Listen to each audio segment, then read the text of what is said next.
서울대학교 통계학과 24학번으로 들어가게 된 손창현이라고 합니다. 만나서 반갑습니다.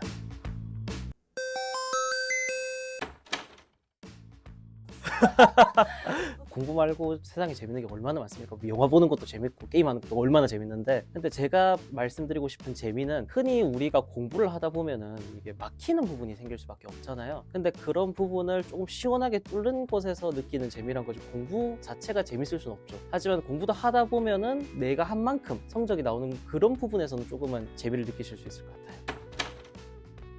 제가 처음에는 되게 멘탈이 강한 편도 아니고 그냥 흘러가는 대로 사는 편이었는데, 그러니까 가끔 가다가 시험을 못 치면 공부라는 게 맞는 건가? 제가 멘탈이 강해졌다고 볼 수 있는 거는 이것도 약간 코로나 덕분이기도 해요. 코로나 때 이제 집에서 혼자 공부에만 집중을 하다 보니까 내가 어느 정도 한 만큼 성적이 나온다라는 부분에서 일단 기본적으로 나는 하면 되는 사람이야 라는 기본적인 그런 멘탈 마인드를 저는 가질 수 있었거든요. 그런데도 물론 고등학교에 올라가게 된다면 중학교보다는 더 힘들 수밖에 없으니까 가끔씩 이제 멘탈이 흔들리기도 하는데, 그때는 전 한 가지만 딱 기억을 했어요. 근데 과연 내가 이전 단계보다는 좀 더 나은 사람이 되었는가를 증명할 수 있는 방법은 학생으로서는 시험밖에 없었다라고 저는 생각을 했거든요. 그러다 보니까 중간고사 때 어떤 부분이 구멍이 나거나 어떤 부분에서 실수를 했다면 나는 이제 그 남은 기간 동안에 그 부분을 보완해서 그때보다는 조금 더 나은 사람이 되어야지라는 생각으로 항상 임했던 것 같습니다. 일단 내신에서 얘기를 해드리고 싶은데, 이 부분은 내용이 좀 많으니까 여기 칠판에서 한번 설명드리도록 하겠습니다. 고등학교에 가게 되면은 크게 3월, 4월, 5월, 6월, 7월까지가 1학기라고 보통 부르죠, 우리가. 그러니까 3월에 처음으로 이제 입학을 하게 된다면 3월 한 3주쯤에 모의고사 학력평가라는 걸 치게 되거든요. 이제 모의고사를 처음 치게 돼요, 여러분들이. 모의고사를 처음 치게 되면 되게 많이 당황하실 거예요. 왜냐면 저도 1학년 때 첫 모의고사를 쳤을 때 정말 처참한 점수가 나왔거든요. 지금 얘기하면 야, 그 점수로도 서울대를 갈 수가 있어라는 싶을 정도 점수가 나왔었어요, 모의고사. 이때 일단 한번 멘탈이 한번 쾅 하고 터지거든요.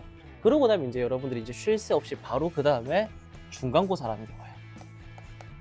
고등학교 가서 첫 중간고사를 치게 되면은 범위는 너무너무 많아요. 그것도 쉽게 생각하면 중학교의 두세 배 정도 되는 거거든요. 왜 두세 배 정도가 되냐면 모의고사에 나왔던 내용을 일부 중간고사의 시험 범위에 그대로 포함시켜 넣어요. 그렇게 중간고사를 치고 나게 된다면 그 다음에 이제 5월에는 뭐 하는 거 없으면 노는 거 아닌가 하는데, 이때 보통 수행평가를 다들 많이 쳐요.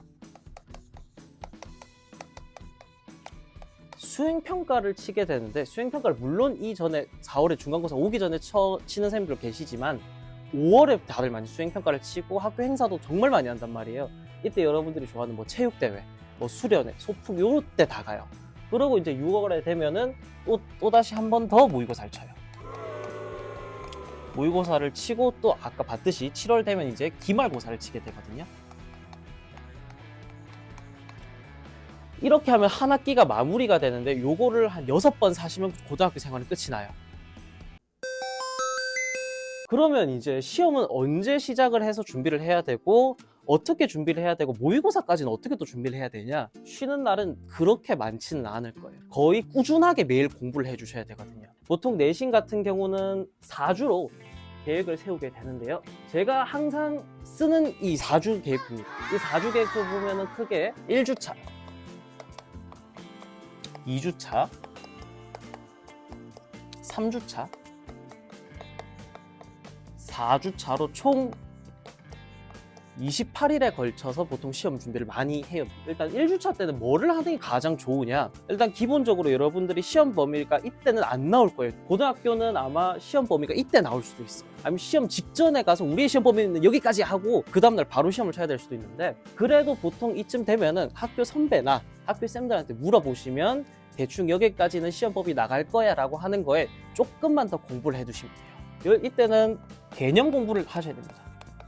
이게 내신이라는 특수한 성질 때문에 일부 외워야 된다라는 점이 들어가게 되는데요. 일단 그 외우기 전에는 여러분들이 교과서랑 이런 문제집을 풀기보다는 일단 교과서 위주로 먼저 개념을 익히는 게 가장 중요해요. 저는 이때 개념을 익힐 때 썼던 거는 나만의 교과서를 만드는 겁니다. 나만의 교과서. 그러니까 여러분들의 언어로, 여러분들이 쉽게 이해할 수 있는 언어로 노트 한 권에 정리를 하는 거예요. 하지만 그 노트 한 군이 정말 교과서처럼 두꺼워지면 안 되고 필요한 부분만 정말 간략하게 또 중요한 부분은 요약해 주시면 되는데 이때 이제 또 학교 쌤들에 맞는 중요 포인트가 있을 거예요. 그 부분까지 녹여서 다 정리를 해주셔야 돼요. 1주차까지. 그런데 만약에 나는 이 교과서를 정리하는데 조금 시간이 오래 걸린다 하면은 5주차로 늘리셔서 이렇게 앞에 한 2주 정도 정리를 하셔도 크게 상관이 없어요. 그런데 저는 이때 교과서를 만들 때, 저만의 교과서를 만들 때 대원칙이 하나 있었어요. 무조건 내가 이해한 것만 교과서에 실른다. 그렇게 되면은 이러한 개념을 일단은 이해를 할 수밖에 없어요. 이해를 하게 되고 여러분들이 인강을 찾아보던 뭐 여러 사전을 찾아보던 쌤한테 물어보던 그렇게 이해를 하고 만들게 되면은 어느 정도 공부는 끝이 나 있어요. 그러니까 웬만한 문제집을 보면은 어느 정도 문제는 풀 수 있어요. 하지만 완벽하게는 다 못 풀어요. 왜 그러냐면 2주차 때부터 해야 할 걸 안 했으니까 아직 문제를 못 푸는데 2주차 때는 여러분들이 좀 암기를 해주셔야 돼요. 암기. 그러니까 이 암기라는 거는 앞에 우리가 생작 교과서를 외울 수 없으니까 여러분들의 교과서를 만들었어요. 그리고 이제 이 여러분들의 교과서를 외우셔야 돼요. 이때 외울 때는 정말 무식하게 외워도 되고 다양하게 쓰면서 외워도 되고 말하면서 외워도 되고 어떤 방식으로든지 다 외워주셔야 돼요. 여기서 외울 때는 정말 토시 하나 안 빠뜨리고 외우는 걸 저는 추천해요. 왜냐면 저 역시 이 4주를 쓰기도 하고 5주를 쓸 때는 이렇게 교과서를 다 만들고 나면은 이제 정말 그 준 이것만 외우고 그리고 이제 문제집을 풀어요. 그런데 제가 지금 이제 입시를 어느 정도 마무리하고 생각을 하면은 이때 자습서 하나 정도는 같이 해주는 게 또 좋을 것 같다라는 생각이 들거든요. 이때 자습서를 같이 하게 된다면 내가 외웠을 때 구멍이 난 부분이 생기게 되는데 이 구멍이 난 부분이 어딘가를 이때 바로 알 수 있어요. 이때 알게 되면은 이 자습서를 통해서 틀린 문제를 가지고 한 번 더 외우고 또 여러 번 외우게 되면은 어느 정도 또 외워야 되냐, 옆에서 누가 탁 쳤을 때 야 이거 무슨 내용이라 하면은 아 그 부분은 이러이러한 내용이라를 정말 선생님이나 강사처럼 쭉 설명하실 수 있으면 돼요. 이렇게 되면은 여기서 공부가 끝나는 친구들이 있는데 여기서 조금만 더 하시면 돼요. 여기서 이제 문제집을 보통 한 시험을 대비하는 데 있어서 3권 정도 풀라고 저는 권장을 해요. 물리, 화학, 생명, 지구과학이라든지 사회 과목이라든지 국영수 아무 상관없이 무조건 3권 정도는 풀어주셔야 된다 저는 생각을 하거든요. 그럼 이렇게 3권을 그것도 시험 과목이 한 7과목씩이나 되는데 어떻게 다 푸냐 풀어보시면 알게 될 거예요. 이 어느 정도 요 정도 하게 된다면 문제집 푸는 속도가 기존에 3시간이었다면 이때쯤 되면은 1시간 정도로 단축이 된단 말이에요. 그렇게 된다면 이때 굳이 안 풀어도 이때 어느 정도 개념을 정립하고 난 후에 3주차 때 문제집을 푸셔도 크게 상관이 없어요. 하지만 이때도 분명히 개념에 구멍이 있을 수 있어요. 개념에. 그러면 이때 문제를 풀면서 개념이 난 부분을 체크해요. 구멍이 그렇다고 체크하고 책 덮고 그만 공부하시면 안 되고 이제 구멍이 난 부분을 알게 됐으면 다시 이제 그 부분을 또 한 번 더 외워줘요. 이 암기는 4주차 시험 직전까지는 계속 해주시는 거는 좋아요. 이때부터 본격적으로 시작을 해서 쭉쭉쭉 해주시면 되고 이제 4주차 때는 이건 여러분들이 흔히들 많이 하실 텐데 식으로 공부를 해주셔야 돼요.